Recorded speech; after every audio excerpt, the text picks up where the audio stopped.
Ravi Prakash Siliconandhra hospital Kuchipudi super speciality వైద్య సేవలు పూర్తిగా ఉచితం.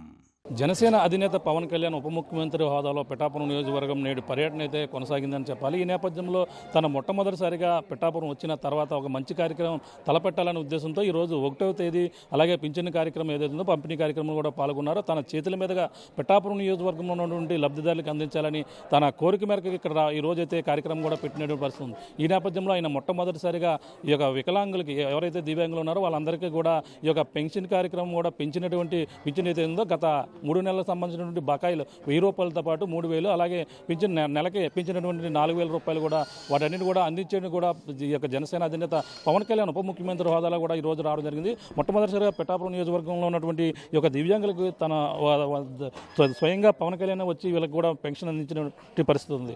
చెప్పండి, పవన్ కళ్యాణ్ గారు మీ దగ్గరికి వచ్చారు, మొదటగా దాని ఎమ్మెల్యేగా కాకుండా ఉప ముఖ్యమంత్రి హోదాలో వచ్చి పెన్షన్ ఇవ్వడం మీకు ఏ విధంగా అనిపిస్తుంది? నమస్తే అండి, నా పేరు మేడ్సిట్ నాగమండి, మాది గొల్లపురం మండలం అండి. ఉప ముఖ్యమంత్రి వర్యులు శ్రీ కొణిదెల పవన్ కళ్యాణ్ గారనే సారు మా దగ్గరికి పైకి ఎక్కలేమని చెప్పి ఆలోచించి స్టేజ్ పైకి కూడా రమ్మకుండా మా దగ్గరికి వచ్చి మాకు ఇక్కడ ఎన్టీఆర్ భరోసా పింఛని పంపకంలో ఒక సీఎం అక్కడ చంద్రబాబు నాయుడు గారు, ఇక్కడ డిప్యూటీ సీఎం పవన్ కళ్యాణ్ గారు పెన్షన్ పెంచడం అనేది ఇది మొట్టమొదటిసారి అండి. ఎప్పుడు కూడా అలాగా సీఎం కేటర్లు ఉన్న సార్లు ఎప్పుడు కూడా మాకు దివ్యాంగుల పెన్షన్ పంపిణీ చేయలేదండి. ఇది మొట్టమొదటిసారి అండి. ఈ జూలై 1వ తారీఖు అనేది చరిత్రలో నిలిచిపోయిన రోజు అండి.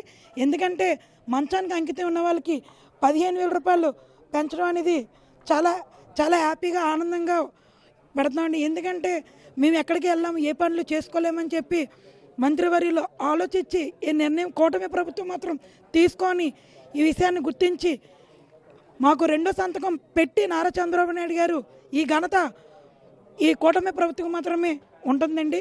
ఎందుకంటే ఈ ప్రభుత్వం వచ్చాక మాకు 3,000 పెన్షన్ కూడా 6,000 రూపాయలు చేశారండి. ఇది మేము చరిత్రలో మర్చిపోలేని రోజు అంటూ ఉంటే ఈ రోజునండి. ఈరోజు మా దివ్యాంగులందరూ కూడా ఎంతో సంతోషంగా ఉండి ఒక పండగ వాతావరణంలాగా ఈరోజు ఉందండి. అదే కాకుండా పవన్ కళ్యాణ్ గారు కూడా చెప్పారండి, మీ సమస్యలన్నీ కూడా నేను ఎంత ఉపరాష్ట్రమంత్రినైనా సరే ఎంత బిజీ షెడ్యూల్ ఉన్నా కూడా వచ్చి నేను ఇక్కడ పిఠాపురం నియోజకవర్గంలో వచ్చి మీ సమస్యలు నేను చూసుకుంటానని చెప్పారు. అలాగే మన కలెక్టర్ కాకినాడ కలెక్టర్ గారు కూడా మీకు మెడికల్ క్యాంప్ పెడతాను, నేను ప్రతి వారం కూడా వచ్చి మీ సమస్యలు తెలుసుకుంటానని చెప్పారండి. అవి మేము చాలా హ్యాపీ ఫీల్ అవుతున్నాం. మా దగ్గరికి ఒక దేవుడు వచ్చి ప్రసాదంలాగా 6,000 రూపాయలు మా చేతిలో పెట్టారండి. నేను కూడా నా వంతు సహాయంగా పోలవరం ప్రాజెక్టుకి అమరావతికి 3,000, పోలవరం ప్రాజెక్టు 3,000 నేను ఇస్తున్నానని చెప్పేసి కలెక్టర్ గారికి మన పవన్ కళ్యాణ్ గారికి కూడా చెప్తే లేదమ్మా నీకు టైం ఉంది ఇంకా నువ్వు ఇద్దిగానని చెప్పి అనడం జరిగిందండి. నేను చాలా హ్యాపీగా ఫీల్ అయ్యాను. అంటే నా వంతు ఇంకా ఏం చెప్పారు సమస్యలు? ఆయన మీ దగ్గరికి రావడం, ఒక ఎమ్మెల్యేగా కూడా ఇక్కడికి రావడం అనేది కూడా ఎలా చూడాలంటే, ఒక ఎమ్మెల్యేగా రావడం అనేది చాలా మొట్టమొదటిగా వచ్చి ఒక మంచి నేను ఏదన్నా నాకు ఆడంబరాలు ఇష్టం ఉండవు, నేను ఊరేగింపుడు నేను ఏం చేశానని నాకు ఊరేగిస్తారు, నేను రాను అని చెప్పారు. ఒక మంచి కార్యక్రమం చేసి మీకు నేను ఏదన్నా చేస్తానని నేను మీ దగ్గరికి వస్తానని చెప్పారు. ఒక మంచి ఎన్టీఆర్ భరోసా సామాజిక పింఛను కార్యక్రమంలో దివ్యాంగులను తీసుకొని మా దగ్గరికి ఆయన వచ్చి పెన్షన్ పంపిణీ రూపంలో ఇచ్చి నేను ఏదైనా చేస్తాను అని చెప్పేసి అన్నారండి. ఆ విధంగా మా దగ్గరికి వచ్చారండి. ఇప్పుడు వరకు కూడా రాకుండా నేనేది చేస్తే మీ దగ్గరికి నేను రాగలనని చెప్పి ఆలోచించారు. ఎందుకంటే ఎప్పుడు కూడా ఆయన సింపుల్గా ఉంటారండి. నాకు ఏది ఆడంబరాలు వద్దంటారు. ఏది కూడా నేను ప్రజలే కావాలి, నేను ప్రజలతోనే ఉంటాననే వ్యక్తి ఒక పవన్ కళ్యాణ్ గారు మాత్రమే. ఎందుకంటే ఒక సామాన్య మనుషుల కోసం ఆలోచించిన వ్యక్తి ఎవరంటే ఒక పవన్ కళ్యాణ్ గారు మాత్రమే ఆలోచిస్తారండి. అంటే గతంలో పవన్ కళ్యాణ్ గారు వచ్చినప్పుడు పిఠాపురం నియోజకవర్గం మీరు కలిసారా? మీ సమస్యను చెప్పుకున్నారా? మేము గతంలో కలిసామండి. కలిసి మేము 24 డిమాండ్లు ఇచ్చామండి. ఆ 24 డిమాండ్లో అసలైన పాయింట్ పెన్షన్ విషయం సాధించామండి. డబల్ చేయడం అనేది అది చరిత్రలో నిలిచిపోయిన రోజు అండి. అలాగే 92 చట్టం నేనే అమలు చేస్తాను, నేనే అసెంబ్లీలో ప్రవేశపెడతాను వికలాంగ సోదరులకి అని మిమ్మల్ని ఎవరో కూడా వేలెత్తి చూపించకుండా నేను చేస్తానని చెప్పి మాకు హామీ ఇచ్చారండి. అది కూడా ఇచ్చిన హామీ కూడా నేను చేస్తానని చెప్పి చాలాసార్లు కూడా అన్నయ్య వరాహయాత్ర కూడా చెప్పడం జరిగిందండి. అది ఖచ్చితంగా చేస్తారండి. మాకు ఈ భరోసా కూడా ఇచ్చారండి. అసలైన డిమాండ్సే మీరు 2 డిమాండ్స్ సాధించాం. ఇంకా మిగతా డిమాండ్స్ ఏంటంటే వివాహంతో సంబంధం లేకుండా దివ్యాంగులకి అంత్యోదయ కార్డులు అడిగామండి. ఎందుకంటే నార్మల్ వ్యక్తులు పెళ్ళిళ్ళు అవుతాయి, దివ్యాంగుల పెళ్ళిళ్ళు అవ్వడం కష్టం అని చెప్పడం జరిగిందండి. మీరు చెప్పిన పాయింట్ కరెక్ట్ సిస్టర్ అని కూడా చెప్పడం జరిగింది. అలాగే చెప్పారు అవన్నీ కూడా మీరు చేస్తానని చెప్పారు. అలాగే మా దివ్యాంగులకి ఇళ్ల స్థలాలు, ఉద్యోగాలు, 4% రిజర్వేషన్లో ఉపాధి అవకాశాలు అన్నీ కూడా కల్పిస్తామని చెప్పారండి. అలాగే రాజకీయాల్లో కూడా అవకాశాలు కల్పించమని చెప్పాము. ఎందుకంటే మా సమస్యలు చెప్పుకోవడానికి అక్కడ పార్లమెంట్లో ఒక వ్యక్తి ఉండాలి, అసెంబ్లీలో ఒక వ్యక్తి ఉండాలని చెప్పి మా సమస్యలు తీసుకెళ్లాలని ఉండాలని చెప్పి అడిగామండి. అది ఖచ్చితంగా చేస్తామని చెప్పి భరోసా ఇచ్చారండి. మాకు ఇంతకన్నా ఇంకేం ఆనందం అండి, ఇంకేం కావాలండి. మేము చంద్రబాబు నాయుడు గారి ఫోటో, పవన్ కళ్యాణ్ గారి ఫోటో పెట్టుకొని మాకు ఆలే దేవుళ్ళండి.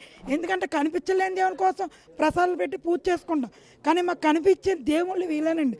ఈరోజు మాకు ఇంత అన్నం పెట్టారండి దివ్యాంగులు బ్రతకడానికి. మేము ఎక్కడికి వెళ్ళామని చెప్పి ఆలోచించి ఈ కూటమి ప్రభుత్వం తీసుకుందండి.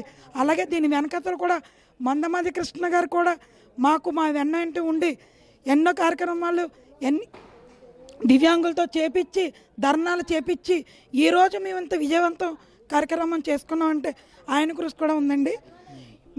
మీడియా మిత్రులు కూడా ఈ అవకాశం ఇచ్చినందుకు మేము కృతజ్ఞతలు చెప్పుకుంటున్నాం. Master minds, the pride of India. Inter, MPC, BiPC, MEC, CEC చదివిన విద్యార్థులకు సిఏ మరియు సిఎంఏ ఫౌండేషన్ కొరకు నూతన బ్యాచెస్ ప్రారంభం. చెప్పండి, ఎలా ఉంది ఆయన మీ చేతుల మీదుగా ఈరోజు పెన్షన్ అందుకోవడం, మీ దగ్గరికి రావడం మొదటిసారిగా ఎలా ఉంది? నా పేరు ఆనాల వీరబాబు అండి. మాది లక్ష్మీనివాసాపురం, పిఠాపురం మండలం.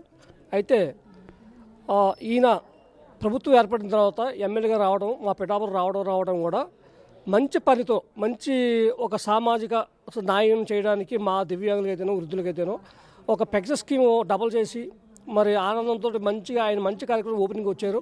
ఆ ఓపెనింగ్ కూడా ఒక ఆయన రావడం, పిఠాపురం కాల్ పెట్టడం కూడా ఒక మంచి పనితో నేను మొదలు పెడతాను అనే విధానం ఫస్ట్లో చెప్పారు. అదేవిధంగా ఎలా ఒక మంచి పని అంటే ఒక సామాజిక వృద్ధులు కానీ, వికలాంగులు కానీ ఈ పెన్షన్ పెంచి మరి మాకు అందజేయడం, మా దగ్గరికి వచ్చి అందజేయడం అంటే మాకు చాలా ఆనందంగా ఉంది.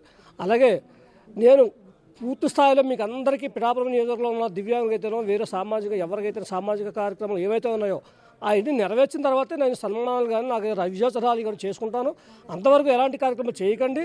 నేను నా నిజాయితీ, నా పనులు నిరూపించుకున్న తర్వాతే, నా నియోజక ప్రజలతో నేను మెప్పు పొందిన తర్వాతే నేను ఇక్కడికి నేను ఏదైనా ఆనందం పొందుతాను. అంతవరకు నాకు ఆనందం లేదు. కాబట్టి ఇవాళ మంచి కార్యక్రమం ఓపెన్ చేయడానికి వచ్చాను. మరి ఇలాంటి కార్యక్రమం వచ్చినందుకు నాకు చాలా సంతోషంగా ఉందని కూడా తెలియజేయడం జరిగింది. అలాగే మా దివ్యాంగుల చట్టం 2016 చట్టం ఒకటి ఉంది.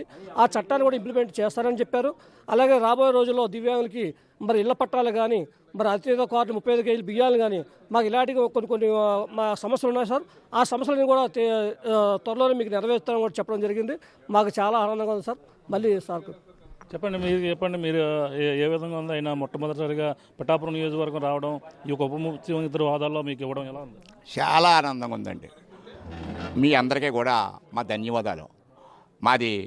నా పేరు కంద అప్పారావు, వన్నెపూడి, గొల్లపురం మండలం.